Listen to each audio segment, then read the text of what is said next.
Joining me now at the desk is the Greens housing spokesman, Max Chandler-Mather. Max Chandler-Mather, thanks for your time.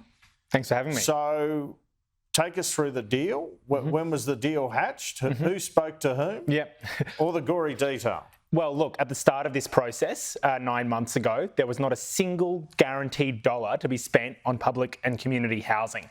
And since the Greens have pushed, we have now secured $3 billion of immediate funding for public and community housing this year and locked in $500 million a year and guaranteed that thereafter. That means that the Greens have secured more than 6 times what Labor originally proposed to spend on social housing.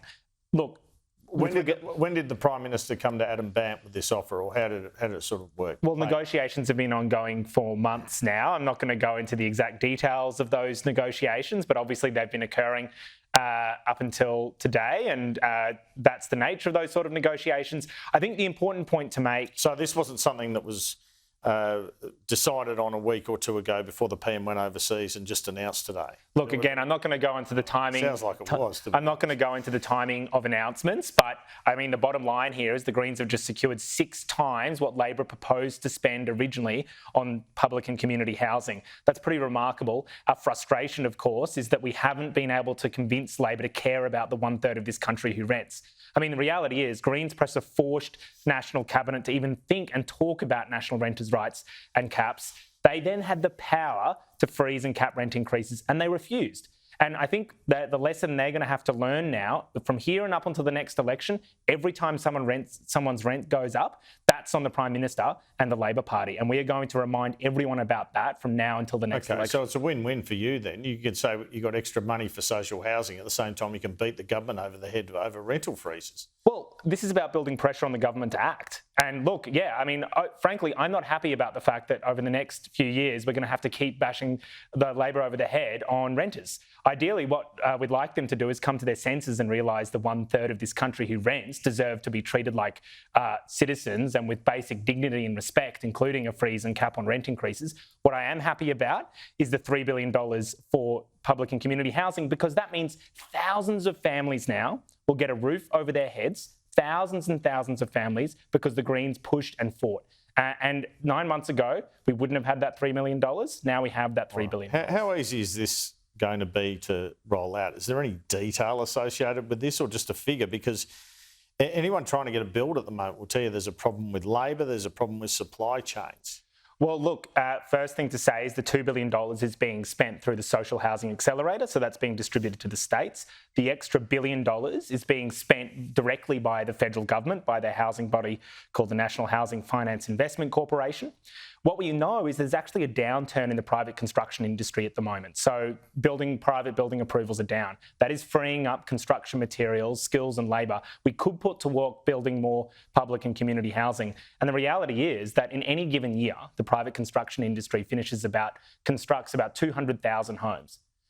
That's an enormous amount of capacity, a proportion of which we could put to work building public and community housing. And that's what that $3 billion will do.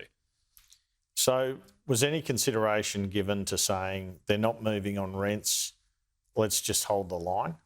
Look, we have said from the start, I think I've been on Sky before talking about the fact we're willing to negotiate in good faith.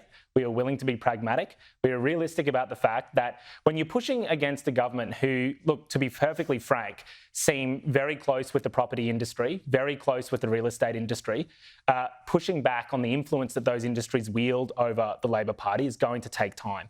And we never thought we were going to solve the entire housing crisis. But look, 9 months ago, no one cared about renters in the media or the political class. Now they are one of the key points of national discussion. That's a step forward.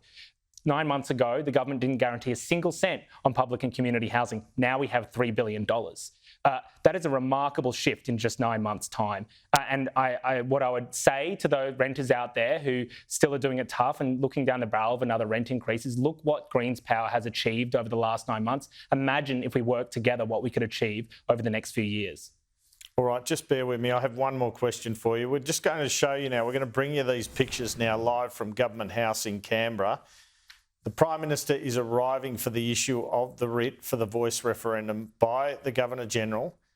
This is part of the procedure that formally locks in the date and the question. Well, we know the date and the question, October 14, but I guess the big point about this historic moment is there's no turning back from this.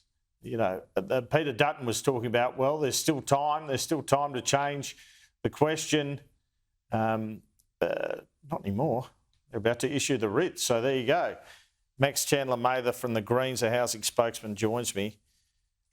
This deal on the HAF, the Housing Australia Future Fund, the Greens have done, it's pretty good timing actually for Anthony Albanese, isn't it? Because it looks like his voice referendum's in big trouble. Government's under pressure on not letting Qatar Airways, not letting more flights into Australia. You've kind of done them a favour, the government, haven't you? No, I wouldn't agree with that. I mean, what we have done is got $3 billion for people in desperate need of public and community housing. And frankly, I would hope that it wouldn't take a bad day for the Prime Minister to get him to care about the 1/3 of this country who rents, or more funding for public and community housing.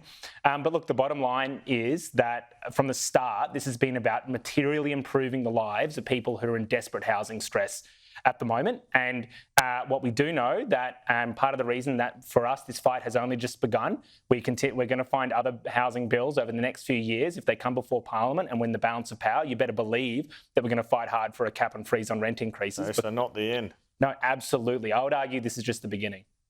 All right, just finally on the voice, is there anything more the government could have done to get this over the line in your view?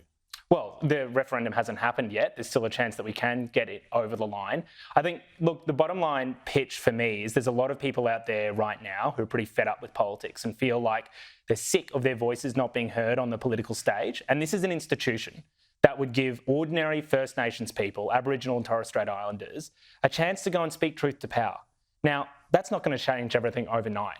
But if we can just get a few extra everyday Aboriginal and Torres Strait Islanders in there telling politicians what's what, I think that's a good thing. And that's a good, practical, small step towards improving the lives of First Nations people. Now, that doesn't mean we get everything, but my God, like how often do we get a chance to have a good, practical step forward that opens up Parliament to ordinary people? And in this case, there's sort of hearing the voices of First Nations people who are usually completely locked out of the political process. Max Chandler-Mather, thanks so much for your time this afternoon. Thanks for having me.